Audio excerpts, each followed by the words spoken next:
Hello guys आज की इस वीडियो में हम ये सीखेंगे कि इंग्लिश वोकेबलरी को कैसे लॉन्ग टाइम के लिए माइंड में सेव कर सकते हैं और कैसे फ्रिक्वेंटली याद कर सकते हैं। तो let's start to the video. English vocabulary को याद करने के लिए बहुत सारे टिप्स हैं, डिफरेंट टाइप के टिप्स भी हैं। आप इंग्लिश वोकेबलरी कैसे भी याद कर सकते हैं, वो हर किसी के माइंड पे डिपेंड करता है। कुछ ऐसे स्टूडेंट होंगे जो बहुत तरीके अपनाने के बाद भी इंग्लिश वोकेबलरी याद नहीं कर पाते लॉन्ग टाइम के लिए, तो उनके लिए इंग्लिश सीखना बहुत ही मुश्किल हो जाता है। इंग्लिश में वोकेबलरी का बहुत ही इम्पॉर्टेंट रोल है। अगर आपकी वोकेबलरी अच्छी है तो आपकी इंग्लिश भी अच्छी होगी, क्योंकि इंग्लिश वोकेबलरी पे डिपेंड करती है। किसी भी लैंग्वेज को समझने के लिए वोकेबलरी की ज़रूरत पड़ती है। जब आप वोकेबलरी याद करोगे तो आप इंग्लिश अच्छे से स्पीक कर सकोगे और अच्छे से लिख सकोगे, रीड भी कर सकोगे और समझ भी सकोगे। So there are different way to remember the English vocabulary. Many student face this problem that they can't remember the English. It's a reason of English weakness. In this video we will discuss about this, that how we can remember English vocabulary and how many ways to remember English vocabulary. Use words in sentences. जो word आप याद करते हैं उन्हें sentences में इस्तेमाल करें। If you don't remember English vocabulary when you read this and not use in sentences, it's the problem. If you use the word in sentences you will know that how to use and also you will know easily the forms of verb. जब आप एक word को sentences में इस्तेमाल करेंगे तब आपको पता चलेगा कि वर्ब की कितनी फॉर्म है, जो वर्ड आप इस्तेमाल कर रहे हैं इसकी कितनी फॉर्म है, और ये सेंटेंस में कहाँ इस्तेमाल होता है, और इसकी मीनिंग भी आप इनके साथ जान जाओगे। उसके साथ साथ आप इसकी प्रोनाउंसिएशन भी जान जाओगे, समझ सकोगे। If you use the word in sentences you should try to use in all tenses.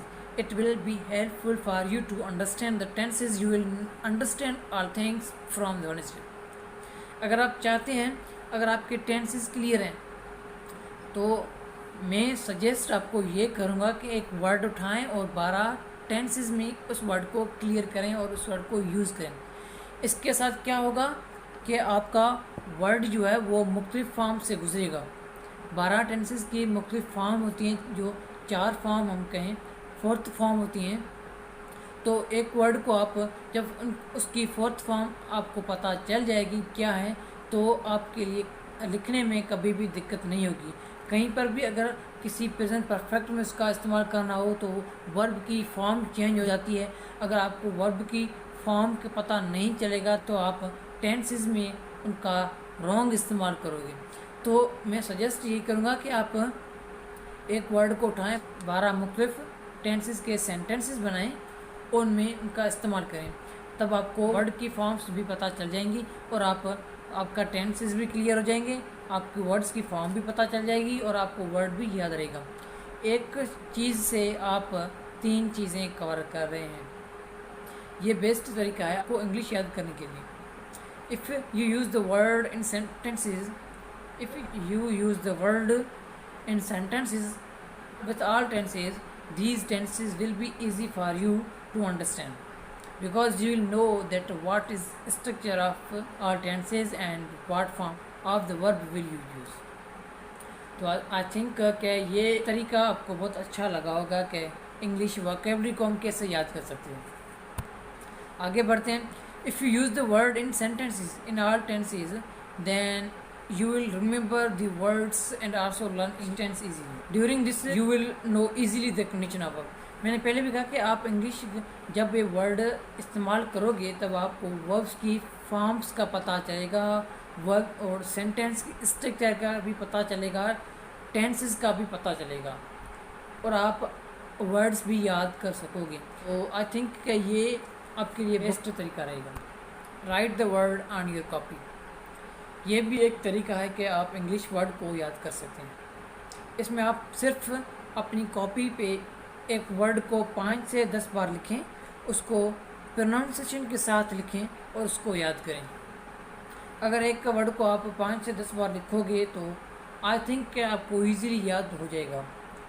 और लिखने के बाद जब आप उसे केयरफुली पढ़ोगे 5 से 10 दफ़ा लिखो और उसे 5 से 10 दफ़ा रिवाइज़ करो, उसे पढ़ो और दिन में 2 से 3 मरतबा उसे रिवाइज़ करते रहना है।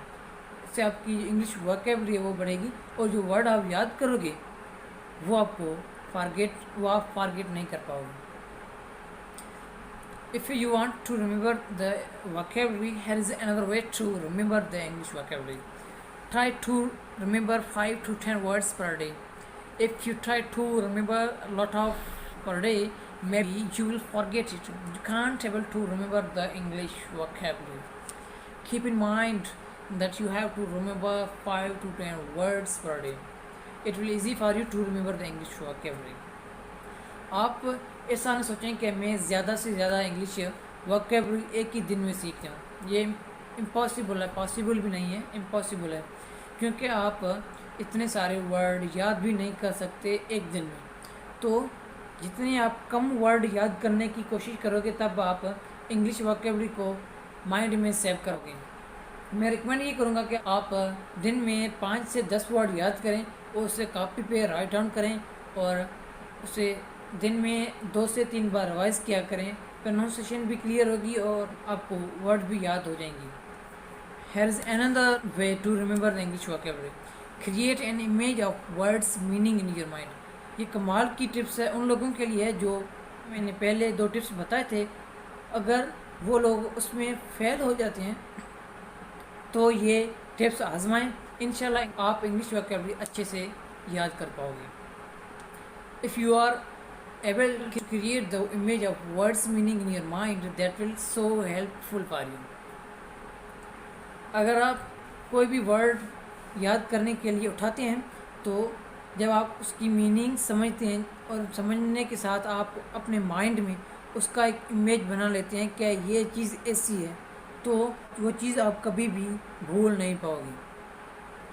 और जब आप उस वर्ड को पढ़ोगे तब उसका इमेज आपके जहन में घूमता रहेगा कि इस वर्ड की इमेज क्या बनाई थी आपने, तो वो उस वक्त आपको याद आ जाएगा।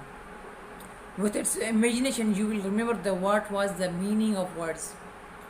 For example, a word's meaning about accident. The word accident you will not forget if you create the image during reading this word. अगर आप किसी का एक्सीडेंट होते हुए देखते तो नहीं हो, लेकिन फिर भी जब आप एक्सीडेंट वर्ड याद करने की कोशिश करते हो तब आपके माइंड में एक इमेज क्रिएट होगा जिससे आपका एक्सीडेंट का कॉन्सेप्ट वो क्लियर हो जाएगा। जब आप एक वर्ड पढ़ोगे तो आपके दिमाग में एक एक्सीडेंट का इमेज क्रिएट हो रहा होगा और वो आपके माइंड में घूमता रहेगा। जब आप एक्सीडेंट देखोगे या एक्सीडेंट का सुनोगे तब आपको ये वर्ड याद आएगा क्या इसको इंग्लिश में एक्सीडेंट ही कहते हैं। तो ये टिप्स उन लोगों के लिए बहुत हेल्पफुल है जो जल्द ही इंग्लिश वोकैबुलरी भूल जाते हैं। तो जब भी आप कोई भी इंग्लिश का वर्ड याद करने की कोशिश करें तो साथ ही उसका इमेज क्रिएट करने की भी कोशिश करें, क्योंकि ये आपको इंग्लिश वोकैबुलरी में हेल्प करेगा। इससे आपकी इंग्लिश वोकैबुलरी ईजीली याद हो जाएगी। This way helpful for those who doesn't know that how to remember English vocabulary. Thanks for watching.